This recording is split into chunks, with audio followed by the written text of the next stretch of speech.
झील की गुफा में ऐसे घुसा देंगे, वो कभी मुंह पर नहीं करेगा, उसका सही इलाज हमें से पक्का मान देंगे, फिर देगा। कभी जोहड़ में कूद के वोट ले ली, कभी कबर में लौट के उसने वोट ले ली। एक बाजीगर भी हमारे इलाके में कूद पड़ा पुराने छोड़ के। खुदा का वास्ता भाई, अब तो यार 15 साल वनवास हो जाएंगे, 14 साल में तो राम को वनवास पूरा हो गया। बताओ यार, ये सम्मान समारोह यहाँ पे इन्होंने किया। उसके बाद मैं बात करना चाहूंगा, किस इलाके के लोगों ने पिछले विधानसभा चुनाव में इस इलाके की बागडोर ऐसे आदमी के हाथों में दे दी जिसको विधायक नहीं बस किस इलाके का थानेदार होना चाहिए था। चुनाव से पहले उसने तरह तरह के लालच इस इलाके के नौजवानों को दिए, हमारे बुजुर्गों को दिए। वो चुनाव से पहले कहता था भाई आप लोगों ने मुझे मौका दिया तो इस इलाके में मैं फैक्ट्री ला दूंगा, हमारे हजारों बच्चों को उसमें रोजगार मिलेगा। और तरह तरह के लोभ लालच उसने इस इलाके की जनता को दिया और उसने झूठे वादे करके इस इलाके की जनता को ठग लिया। आज जो बर्ताव उसका इस इलाके के प्रति है वो किसी से छुपा हुआ नहीं है। कोई उसकी गाड़ी में बैठे तो बुजुर्ग बीड़ी पी लेता है तो उसकी बेइज्जती करके उसको गाड़ी में सुता देता है। वो नौजवान उससे सवाल करता है तो नौजवानों को धमकाता है। मैं इस मंच के माध्यम से उसको यह चेतावनी देना चाहता हूं, अब वो थानेदारी का दौर गुजर चुका है और इस इलाके की जनता जाग चुकी है। यदि उसने किसी भी नौजवान के साथ बदतमीजी करने की कोशिश की और इस इलाके के नौजवानों को धमकाने का काम किया और यदि उसने नौजवानों को, हमारे नौजवानों को यदि वो उंगली भी करेगा तो इंशाल्लाह उस उंगली को काट के फेंक दिया जाएगा। वो दौर गुजर चुका है। अभी इस इलाके में एक बदलाव की आंधी चल चुकी है और इंशाल्लाह जब तक इसको, इस थानेदार को ये इलाका जड़ से खत्म नहीं कर देगा, जब तक इस इलाके की ये आंधी इसी तरीके से चलती रहेगी। तो बुजुर्गों साथियों, हमारे लोग आमतौर पर झूठे उसमें आ जाते हैं, लोभ लालच में। अब एक बाजीगर भी हमारे इलाके में कूद पड़ा पुराने छोड़ के। पुराने से उसको इतनी घबराहट लगती है तो बच्चा वो उसको मान कर चल तू उसमें कूद जा। तो मैं उसको भी बताना चाहता हूँ, अब वो दौर गुजर चुका है। ये पहले जमाना था, हमारे बुजुर्ग सीधे आदमी थे, कभी जोहड़ में कूद के वोट ले ली, कभी कबर में लौट के उसने वोट ले ली। अब तो यदि उसने कबर में लेटने की हिम्मत की तो लोग कबर में ही उसको मिट्टी से दाब देंगे और यदि उसने जोहड़ में कूदने की कोशिश की, जोहड़ में उसको उसी तरीके से उसमें उसको दफना दिया जाएगा। तो बुजुर्गों साथियों, ठीक है झूठ पूछने के लिए चल जाता है, लेकिन सच सच होता है, झूठ झूठ होता है। सच की उम्र बहुत लंबी होती है। इस इलाके की सेवा करने का मौका हमारे परिवार को 4 बार मिला है। एक बार हमारे मरहूम वाली साहब, 2 बार मुझे मौका मिला है, पिछली बार हमारे छोटे भाई को मौका मिला। मैं 1987 की बात में जाना चाहूंगा। शायद हमारे नौजवान जो साथी वो इस बात को नहीं जानते, जब 1987 में मरहूम वाली साहब प्रदेश के वजीर हुआ करते थे और वो इस इलाके की परेशानी को बहुत अच्छी तरह से समझते थे, क्योंकि उस टाइम ही सरकारों ने बहुत झूठे मुकदमे हमारे वालिद साहब के ऊपर लगाए थे, तो वो भी गुड़गांव कोर्ट में तारीख बजाने के लिए जाते थे। उसने इस इलाके की परेशानी को समझा, क्योंकि जब गुड़गांव हम तारीख बजाने जाते थे तो हमें एक दिन पहले कोर्ट में जाना पड़ता था, अगले दिन रात को हमें आना पड़ता था, जिसमें हमारे बहुत सारा समय भी बर्बाद होता था, हमारा पैसा भी बर्बाद होता था। इस मरहूम वाली साहब ने इस इलाके की परेशानी को समझते हुए सबसे पहले जुडिशियल कोर्ट फिरोजपुर झिरका में हमारे मरहूम वाली साहब ने बनाई थी। आज आदमी सुबह महरी खा के जाए, शाम को अपने दोपहर को अपने घर आके रोटी खाता है। ये बहुत बड़ी बचत इस इलाके को, ये बहुत बड़ा काम है, माफिक का भी है, मुखालिफ का भी है। शायद हमारे नौजवान इस बात को नहीं जानते ये कितना बड़ा काम इस इलाके को हुआ और जिसमें हजारों हमारे वकील साथियों को उसमें रोजगार मिला। उसके बाद 2 बार मुझे इस इलाके की सेवा करने का मौका मिला। हमने भी इस इलाके की परेशानी को समझते हुए जनहित और विकास की तरह काम किए, जिनको क्या उंगलियों पर नहीं गिनाया जा सकता। क्योंकि फिरोजपुर झिरका हल्के में बिजली की बहुत बड़ी समस्या थी। मैंने 33 केवी के 8 बिजली घर फिरोजपुर झिरका हल्के में बनवाए और 220 केवी का बिजली घर अपने धमाड़ा गांव में, या 220 केवी का बिजली घर बादशाहपुर में है और उसके बाद धमाड़ा गांव में है। सारी मेवात को वहां से बिजली सप्लाई होती है।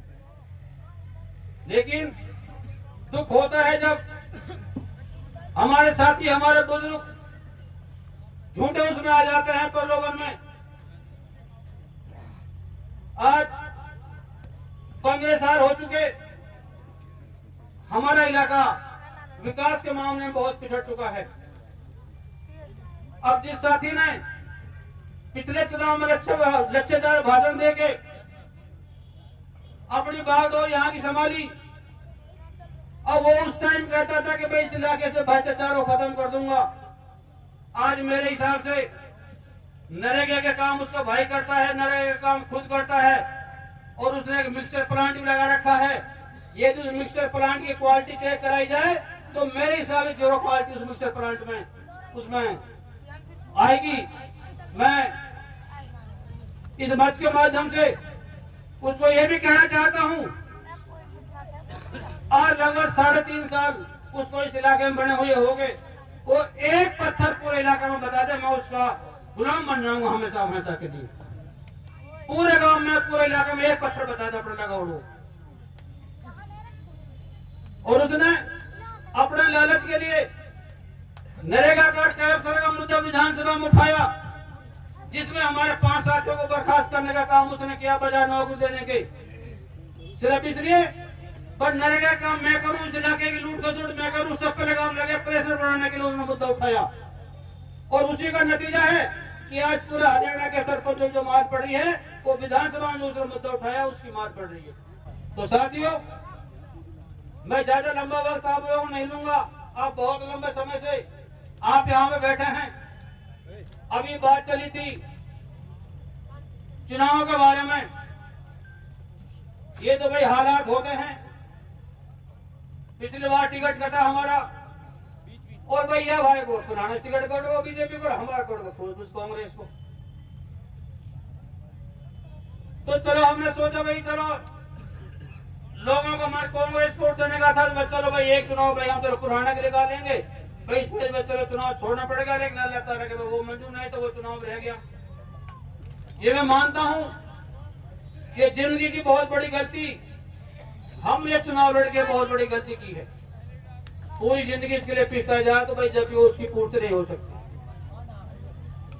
हमने बैठ के फैसला किया था पिछली बार भी, जब बार भाई ने अपने मकान पे हमें सलाह मशवरे के लिए बुलाया तो उस टाइम भी इस चुनाव लड़ने का मुद्दा चला था। मैं तो आप लोगों को एक यकीनी विश्वास और भरोसा देता हूं कि इंशाल्लाह मुझे तो 1.5 महीना होगा, 1 जनवरी से मैंने चुनाव चालू कर दिया, 1 जनवरी से। और इंशाल्लाह पहिया जब तक घूमेगा, जब तक ये तानाशाह लोगों को इनको जड़ से खत्म नहीं कर देंगे ना, ये जब तक ये पहिया पूरा हल्के में ऐसे घूमते रहेगा। और इंशाल्लाह हमने फैसला किया पूरे परिवार ने 100 का 100% चुनाव लड़ेंगे। कोई पार्टी टिकट देगी तभी, नहीं देगी तभी, चुनाव लड़ना ही लड़ना है। आप सहमत हो इस बात पे? सब हाथ उठा के बताओ भाई। अरे टिकट पे हो बिना टिकट पे बताओ ना भाई। जब आप लोगों की ताकत हमारे साथ है तो इंशाल्लाह। अब एक बात चल रही है, जैसा अभी साहब भी कह रहे थे भाई पैसे की कमी ऐसा है, आप लोग अपनी ताकत लगाओ, पैसा बचा लो, ड्राइवर ला भजा को पैसे की को कमी ना देंगे। ये तो कुछ आदमी ना हमारे हवा उखाड़ रखे भाई, मंत्री पैसे खर्च ना करें। लेकिन ये कोई नहीं कहता कि मंत्री ने रिश्वत दिया, टाइम में नहीं ली। जब मैं 96 में एमएलए बना था, मंत्री बना था, उस टाइम तो भाई मेरे हिसाब से 26-27 साल थी। नई साल में एमएलए बना, नई साल में मैं मंत्री बना। देखना आप ये तो मान दो, हमने इलाके को मान सम्मान रखा, हमने 1 पैसे कलंक 2 प्लान मैंने अपने ऊपर नहीं लगने दिया। मुझे फिर एक बात याद आ जाती है, वो पापड़ा गांव की, वो मेरे पास वो शौकीन कमांडो था, शौकीन है का शौकीन पीछे बैठा, मेरे साथ एक कमांडो उसमें रहा था, जो बताया था भाई, उस बाजीगर ने 9 लगा दिया। और यह कि 20,000 रुपए की उधार रहेगी भाई, गरीब परिवार में कोई इतनी बड़ी बात थोड़े में रह भी जाए। और तगादे को जो मंत्री था उस टाइम, तगादे को यह घर पहुंचो, तगादे को 20,000 को यार के मंत्री कोई बात है तेरे मेरे में देख रहा हूँ, वो बिल्कुल पार ना बढ़िया भैंस दे दे। एक दलालत की बात कहता हूँ, और फिराज में से आदमी को भैंस में मेल बना देता है। इसकी भैंस को खोल के लेगा, ये भी समझ नहीं कि बस शौकीन तू भेज देना, मैं गाड़ी भेज दूंगा। और रमजान गन में था, मैं बिल्कुल मैं को झूठे बोलने को ब्रांड बात कर रहा। रमजान गन में उस भैंस को काट पड़ने के लिए घर के खूंटे से खोल काट पर ले गया। इतनी जलालत की हद होती है। लेकिन हम दावे के साथ कहते हैं, आपके बेटे में पैसे का कोई इल्जाम नहीं, मैं चैलेंज साथ कहता हूँ, तो बता दे कोई। ये हमारे साथ ही फिरोज भी सरकार के बैठे हो, तभी यहाँ पे कोई चैलेंज के साथ कहते मेरे पास बाजार की 1 पैसे उधार नहीं मेरे पास। मुझे 40 साल फिरोज भी सरकार मेरे तो हो उधार हरा कर देता है, लेकिन मैं घर के साथ 1 पैसे उधार फिरोज भी सरकार मेरे पास नहीं है। धिक्कार ऐसे लोगों को मेरे डूब को बनाना चाहिए। 20,000 रुपए को ले ऊपर भैंस ले जा खोल का आदमी। लेकिन ठीक है, कोई बात नहीं भाई, यहाँ से तो उसका हौसला बिल्कुल पस्त है, वो घबरा के फिरोज जी कम भाग रहा है। लेकिन इंशाल्लाह उसको हम झील की गुफा में ऐसे घुसा देंगे, वो कभी मुंह पर नहीं करेगा, उसका सही इलाज हमें से पक्का मान देंगे फिरोज जी का। मैं गलत तो नहीं कह रहा साहब, मैं भी साथ है ना, तो भाई सच सच खूब लिख जाओ भैया साथ तो भाई। तो भाई हमने ना कभी हमारे परिवार ने धोखे की राजनीति की, और ना इंशाल्लाह आगे करेंगे, ना इंशाल्लाह कभी। हालांकि बहुत से साथी मेरे कहते हैं यार मंदिर थोड़े बहुत झूठ बोल जाए लोग आ जाएंगे, मानिक भाई बिल्कुल झूठ नहीं बोलेंगे। इंशाल्लाह लोगों ने मन बना रखा है, आपके सच्चाई की जीत होगी 100 की 100%। 1% जो झूठ बोल लोगों ने पूरा मन बना रखा है भाई। 4 चुनाव लड़े, चारों में भाई आपका बेटे का नाम सबसे टॉप आता भाई, इसमें कोई कलंक नहीं है, कोई आरोप हमारे जुम्मन नहीं है। और जितने विकास हमने किया ना, इतने 4 प्लान का हिसाब लगा लो, और पूरा मेवात का लगा लो, 4 उसका लगा लो, फिर भी कोई बराबर नहीं हो सकता। अब बहुत से लोग कोटला झील का हो रहे थे क्रेडिट, कोटला झील भी आपके बेटे ने बनवाई थी, जब पुराना में जो हुड्डा की रेल हुई थी 2006 में, उसमें कोटला झील की अनाउंसमेंट मैंने करवाई थी। क्योंकि आकेड़ा के साथी आते थे मेरे रेलों में रिश्तेदारी कनेक्शन है, तो वो मेरे से कहते थे भाई कोटला झील, हालांकि मुझे पता नहीं भाई कदर कीमत रहेगी इसकी, हम लोग रख दी, तो उसमें उसकी मांग मंजूर हुई। और ये जो मेवात कैडर का मामला था, ये भी उस जनसभा में हमने मेवात कैडर का मामला आपके बेटे ने मंजूर कराया था उसने। तो भैया हमें तो विकास में विश्वास रखा है, बर्बादी में झूठ में हमने कभी भी इसमें भाई वो नहीं रखा। मैं फिर आप लोगों से कहता हूँ, ये सिर्फ खिलाफ आदमियों का प्रचार है, मंत्री चुनाव नहीं लड़ेगा। इंशाल्लाह जब आप लोग आज आप जितनी ताकत यहाँ बैठिए, कोई ऐसा चरण नहीं है, कोई चरण नहीं जानता। आज ये 60-65 हजार वोट के मालिक यहाँ जहाँ बैठे मंच पे, आपसे जितनी बड़ी ताकत है, 60-65 हजार की ताकत आज यहाँ पे मौजूद है। जब आप लोगों की ताकत हमारे साथ है तो कोई चिंता नहीं है। और भाई गोली खोड़ा में भी एक आदमी साथ है, एक आदमी हो रहा भाई, तो भाई पैसे को मामला नहीं है, ये सिर्फ विरोधियों का प्रचार है, चुनाव लड़ने का ना लड़ने का, पैसे का पैसा है, पता चले। अरे पैसा छूट पड़ते भाई, कितने पैसे वाले बात दिखा देंगे आज ही लगेगा वास्ते भाई। अब तो यार 15 साल बनवास हो जाएगा, 14 साल में तो राम को बनवास पूरा होगा ना, बताओ। हाँ भाई फिर मैं तैयार हो जाओ, खुदा का वास्ते सभी आप मेहनत करो, जो इलाकों पिछड़ो होने विकास में, या फिर बराबर हम हिला सका और कहेगा बस की तुम्हें है ना, विकास हमने क्यों है, और इंशाल्लाह आगे विकास हम ही करेंगे ना, हमारे परिवार या विकास करेगा। और अब का हालात ये बन गए हैं, इंशाल्लाह दोनों भाइयों की जोड़ी विधानसभा में इस इलाके को पूरी मांग पूरी तरीके से उठा के पूरा झंडा मेवात में जोड़, दोनों भाइयों की जोड़ी इंशाल्लाह उसमें जाएगी विधानसभा में जाकर। अली साहब गलत ना करूं, बिल्कुल अरे दिल से साथ घबरा भाई, सबको सहयोग चाहिए, बुजुर्गों को भी, जवानों को भी, नौजवानों का भी, और सामने बैठा है ना भाई मेरे पत्रकार साथी, इनको भाई शौक जो इनके बिना काम ना चले। तो भाई हम तो भाई पत्रकार साथी हो, आपसे भाई कह रहे हैं भाई खुदा के वास्ते में तुम भाई सब हमें भाई सच्चाई की मदद कर दो, वोट भी देंगे, सपोर्ट भी करेंगे, बस सच्चाई की मदद कर दो। आप भी करेंगे। ये बहुत बदमाश आदमी है, ये बहुत शैतान है। जो गुड़गांव में जो आदमी बैठा है ना, ये हर थाने के अंदर होता है। तो भाई ये है, मैं हालांकि हमारे बेटे ने सारी बात कह दी थी, मैं फिर आपसे कहना चाहता हूँ, फरिश्ता नहीं है, इंसान है हम, गलती हो जाए करती है, जाने में हो जाती है, अनजाने में हो जाती है, या परिवार वाले कर देते हैं, हम कर देते हैं, कोई रिश्तेदार कर देता है, कोई वर्कर भी कर देता है भाई गलती। भाई काहे के दिमाग में कोई बात हो ना, भाई खुदा का वास्ते भाई सबकी भाई फिर माफी चाहूंगा, खुदा का वास्ते मुद्दा बार बार मत उठाओ। अब तो 15 साल होगी माफ तो माफ कर दो भाई। अरे करे ना करे माफ, ये बताओ, हाथ उठा के बताओ भाई सारे। भाई कुछ पत्रकार साथी कम हाथ उठा रहे भाई, अरे माफ कर देना भाई, हमने ये उठा रखा और बस ठीक है भाई। और हम क्या बताओ दोनों कर दिए, क्या साथ ऐसे शख्सियत जुड़ गई, इस शौकीन भाई बैठो, ये भी अपने कम शख्सियत नहीं है। और अपने भैया टेरना के भारत के और बहुत सारे साथी डूंगा जाके और खानपुर के और अपने एमएलए भाई ऐसे शख्सियत हमारे साथ जुड़े हैं। इंशाल्लाह जीत तारीख पर कोई में दावे के साथ करता हूँ। देखिए मैं मेहनत करो और इंशाल्लाह मेहनत का फल आप लोगों को मिलेगा हर की। मैं ज्यादा लंबा वक्त आप लोगों को नहीं लूंगा। मैं एक बार फिर आप सबका भाई 1 मिनट जहमत भाई भी हो, 2 मिनट और रुझाओ। ये समझी बोलेगा हमारो बोरिंग वालों। मैं फिर एक बार आप सभी साथियों का, बुजुर्गों का, नौजवानों का और पत्रकार साथियों को मैं सबसे भाई तहे दिल से शुक्र अदा करता हूँ।